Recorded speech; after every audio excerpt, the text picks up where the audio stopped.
கேள்வி பார்வையாளருக்கு வணக்கம். இந்த நேர்காணலில் நாம் சந்திக்க இருக்கும் சிறப்பு விருந்தினர் அண்ணா திராவிட மக்கள் முன்னேற்ற கழக பொதுச் செயலாளர் வழக்கறிஞர் பசும்பொன் பாண்டியன் சார். வணக்கம். வணக்கம்.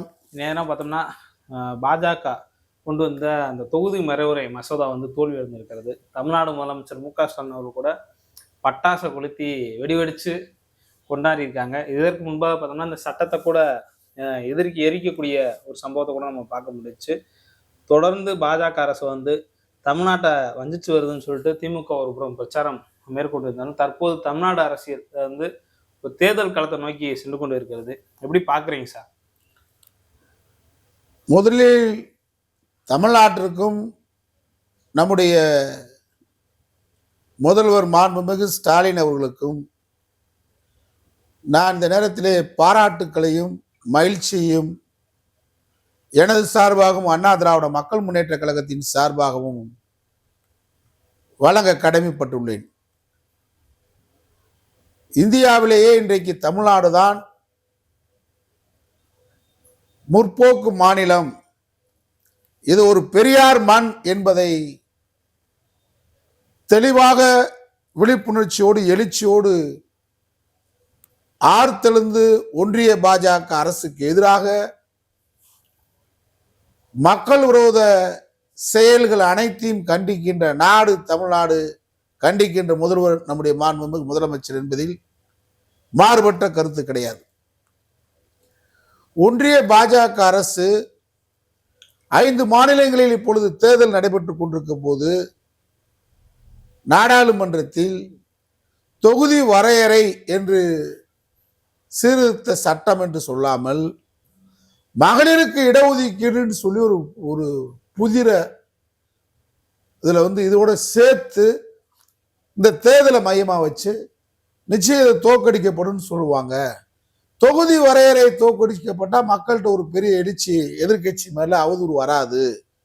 பாருங்க, மகளிருக்கு இடஒதுக்கீடு கொண்டு வர்றதை திமுக எதுக்குது, திரிணாமுல் காங்கிரஸ் எதுக்குது, இடதுசாரிகள் எதுக்குறாங்க அப்படின்னு ஒரு பிரச்சனையை கிளப்பி இந்த தேர்தலில் ஒரு மாயஜால வேலை பார்த்து ஜெயிக்கணுன்றதுக்காக அவங்க நாடாளுமன்றத்தில் இந்த இதை கொண்டு வந்தாங்க. தொகுதி வரையறை மறுவரையறை என்பது ஏற்றுக்கொள்ள முடியாது. மக்கள் தொகை அடிப்படையில் நீங்க கொண்டு வரதை ஏற்றுக்கிற முடியாது. முன்னாடி எல்லை அடிப்படையில் தொகுதி வரையறை மாற்றங்கள் செய்யப்பட்டது, தொகுதியின் எல்லை அடிப்படையில். இப்போ நீங்க மக்கள் தொகை அடிப்படைன்னு சொல்லி பார்த்தீங்கன்னாக்க ஒன்றிய அரசு கடந்த காலத்தில் மக்கள் தொகை குடும்ப கட்டுப்பாடை அமுல்படுத்திய நேரத்தில் தென் மாநிலங்கள், குறிப்பாக தமிழ்நாடு தான் இந்தியாவிலே நம்பர் 1 மக்கள் தொகை கட்டுப்பாட்டில் அதை கடைபிடிச்சது. இதுக்கு எங்களுக்கு பரிசு தொகுதி குறைப்பா, நாங்க ஒன்றிய அரசு சொன்னதை செயல்படுத்தினா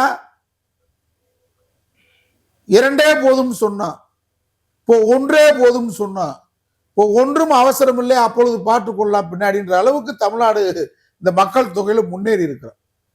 ஒரு படித்த மாநிலம்.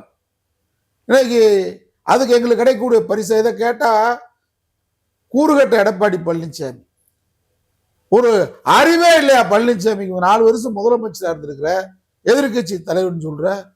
நான் அமித்ஷா தான் பாதுகாப்புத்துறை அமைச்சர் மோடி தான் சொல்லிட்டாங்க நமக்கு 59 தொகுதி தரேன் இருக்காங்கல்ல, 40 தொகுதி கூட தானே தரேன் இருக்காங்க. முட்டாளே,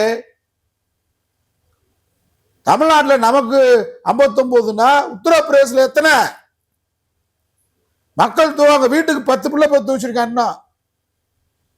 ஒவ்வொருத்தரும் அங்க 3 பொண்டாட்டி 4 பொண்டாட்டி கட்டி வச்சிருக்கேன். சில மாநிலம், பீகார் மாநிலங்கள்லாம் பார்த்தா ஒவ்வொன்றும் 10, 11, 12 மக்கள் தொகை அடிப்படையில் அவன் தொகுதி வரையறை பண்ணா நமக்கு 59 அவனுக்கு எவ்வளவு? 860 சொச்சு சொல்றான் பாராளுமன்ற உறுப்பினர் எண்ணிக்கை. எந்த காலத்திலையும் பிஜேபியை வீழ்த்த முடியுமா? நம்ம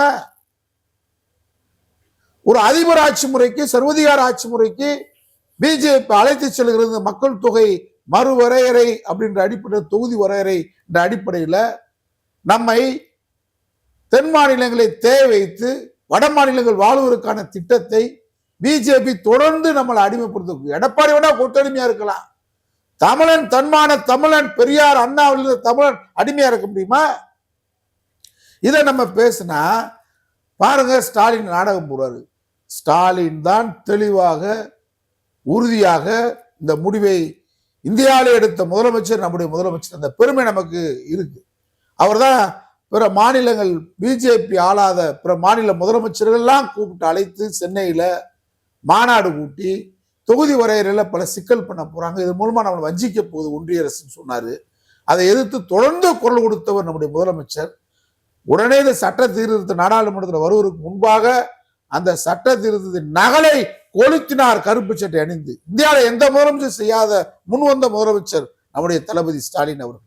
அதான் வரவேற்கத்தக்க அம்சங்கள். மாநில உரிமையை, தமிழ்நாட்டு உரிமை அதை மட்டும் சொல்லல, பயங்கரமா பேசினார். தமிழர்களை வீதிக்கு வீதி வந்து போராடுவோம், வீதியில் இறங்கி போராடுவோம், கடுமையா பேசினார். இன்னைக்கு மிகப்பெரிய வெற்றி தோற்கடிக்கப்பட்டிருக்கு. மகளிருக்கு இடஒதுக்கீடு கெடுத்துட்டாங்கன்னு சொல்றீங்களே, அனைத்து ஜாதியிலும் அர்ச்சனார் சட்டத்தை கொண்டு வரதுக்கு பிஜேபி தயாரா? நான் கேட்கிறேன். தமிழ்நாட்டில் கொண்டு வர சட்டத்தை அமல்படுத்துறதுக்கு தயாரா? உச்ச நீதிமன்றத்தில் பெண்கள் எல்லாம் ஐயப்பன் கோயிலுக்கு செல்லலாம்ன்ற நீதிமன்ற தீர்ப்பு இருக்கு, அந்த தீர்ப்பை ஏன் அமல்படுத்த விடாம பிஜேபி கேரளாவில் ஆர்ப்பாட்டம் பண்ற, மறியல் பண்ற, போராட்டம் பண்ற? பெண்கள் உரிமை இல்லையாது? பெண்கள் உரிமையை பத்தி நீ பேசலாமா பிஜேபி? மனு தர்மத்தை இன்றைக்கு ஏற்றுக்கொண்டக்கூடிய கட்சி அல்லவா RSS, பிஜேபி, சங் பரிவார் கூட்டம். மனு தர்மத்துல பெண்கள், பிராமண பெண்களையே, பார்ப்பன பெண்களையே நீங்க எவ்வளவு தரக்குறவா பேசிருக்கீங்க. பார்ப்பன பெண்களே சூத்திரிச்சு தானே சொல்றீங்க. பார்ப்பனர்கள் மட்டும்தான் இறைவனால் படைக்கப்பட்டவன், பார்ப்பன பெண்கள் அல்ல. அவ உணரணும். பெண்களை எவ்வளவு வேசின்னு சொல்றீங்க. அவங்களுக்கு சேவகம் புரிய வந்திருக்கக்கூடிய தேவரடியால் அப்படின்ற மாதிரி சொல்றீங்க. அந்த தேவரடியால் என்ற முறை இருந்துச்சா இல்லையா? இறைவனுக்கு அர்ப்பணிச்சும் சொன்னாங்களா இல்லையா? பொட்டு குத்தி விடுற பரம்பரைன்னு சொன்னீங்களா இல்லையா? இதெல்லாம் பிஜேபி எடுத்தீங்களா? இன்னைக்கு மனு தர்மம் இருக்குல்ல, அந்த மனுஸ்கிருதி ஆட்சி தானே வரணும்னு சொல்றீங்க. பெண்களுக்கு உங்க ஆட்சியில டெல்லியில பாதுகாப்பு இருக்கா? உத்தரப்பிரதேசத்துல பட்டியல் சாதி பழங்குடி மக்களுக்கு பாதுகாப்பு இருக்கா? சிறுபான்மை மக்களுக்கு பாதுகாப்பு இருக்கா? ஹிஜாப் அணியக்கூடாதுன்னு சொல்றது யாரு? பெண்களுக்கு எந்த வகையிலும் பிஜேபி பாதுகாப்பான கட்சியா? பாதுகாப்பான கொள்கை உண்டா? பாதுகாப்பான ஒரு திட்டங்கள் இதுவரைக்கும் ஒன்றிய அரசு போட்டிருக்கீங்களா? இப்ப 543 பாராளுமன்ற உறுப்பினர் இருக்கும் போதே இந்த சட்டத்தை, பெண்களுக்கான சட்டத்தை அமல்படுத்துங்க. எதிர்கட்சியில 50% இடஒதுக்கீடு கொண்டு வான்ற பெண்களுக்கு. ஏன் பாஜக மாநிலங்கள்ல அல்லது ஒன்றிய அமைச்சரவையில எத்தனை பெண்களுக்கு நீங்க வாய்ப்பு கொடுத்துருக்கீங்க? அமைச்சர் வாய்ப்பு, நாடாளுமன்ற உறுப்பினர் வாய்ப்பு. இப்ப தமிழ்நாடு சட்டமன்ற தேர்தலில் எத்தனை பெண்களுக்கு நீங்க வாய்ப்பு கொடுத்துருக்கீங்க? அதிமுக கட்சி எடப்பாடி வக்காலத்து வாங்கி பேசுறியே, உன் கட்சியில எத்தனை பேருக்கு வாய்ப்பு கொடுத்துருக்கீங்க நீங்க? அதனால நம்முடைய தமிழ்நாட்டுடைய முதலமைச்சர், அது இந்த தடவை திரிணாமுல் காங்கிரஸ் உட்பட எதிர்கட்சிகள், இந்த எதிர்கட்சியின் ஒற்றுமை மூலமாக இந்த மசோதா தோற்கடிக்கப்பட்டிருக்கு. அப்ப எதிர்கட்சியுடைய வலிமை என்ன என்பதை இந்திய நாட்டிற்கு, ஒன்றியத்திற்கு நிரூபித்திருக்கிறோம். இல்ல, இதற்கு பிரதமர் நரேந்திர மோடி அவர்கள் என்ன சொல்றாங்கன்னா, திமுக, காங்கிரஸ் போன்ற கட்சிகள் எல்லாம் இந்த சட்டத்தை, பெண்கள் சட்டத்தை ரொம்ப நேர்த்து போக வைக்கிறாங்க, அவங்களுக்கு எதிராக இருக்காங்க அப்படின்னு சொல்லி அழுது புலம்பக்கூடிய சம்பவத்தை கூட பார்க்க முடியுது. இது ஏமாற்று வேலை. திராவிட முன்னேற்ற கழகம் பெண்களுக்கு என்ன செய்யல? தமிழ்நாட்டில் இன்னைக்கு 5-6 இடங்கள்ல மேயரா இருக்காங்க. சென்னை தமிழ்நாட்டுடைய தலைநகர் மேயர் பெண்ணு, மதுரை மேயர் பெண்ணு, உள்ளாட்சி துறையில பெண்களுக்கு சேர்மன், மேயர் அழகு பார்த்தது திராவிட முன்னேற்ற கழகம்.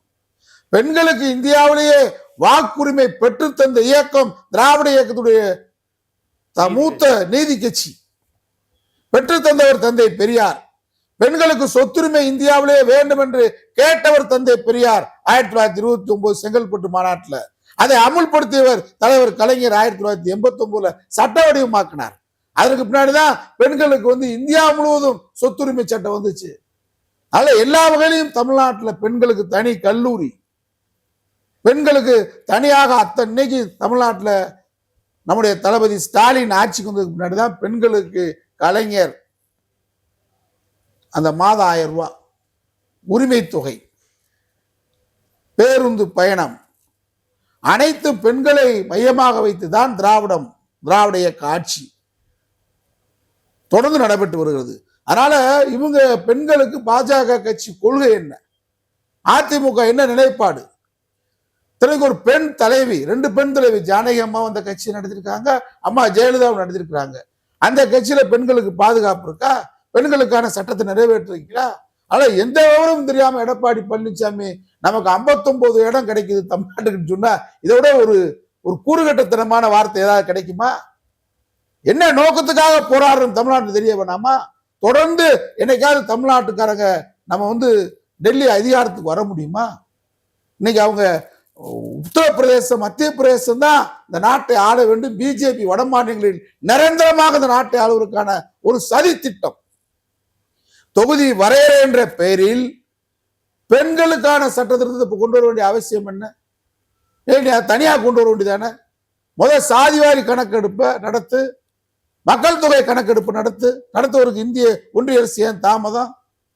அதனால இந்த தேர்தல் நேரத்தில் பெண்களை மையமாக வைத்து திமுக, ராகுல், காங்கிரஸ் போன்ற இடதுசாரி கட்சி எல்லாம் பெண்களுக்கான சட்டத்தை எதிர்க்கிறாங்கன்ற ஒரு போலி பிம்பத்தை கட்டமைக்கலாம். இது நிறைவேறக்கூடாதுன்னு அவங்களே நினைக்கிறாங்களா பாஜக? நிச்சயமாக நிறைவேறான்னு அவங்களுக்கே தெரியும்.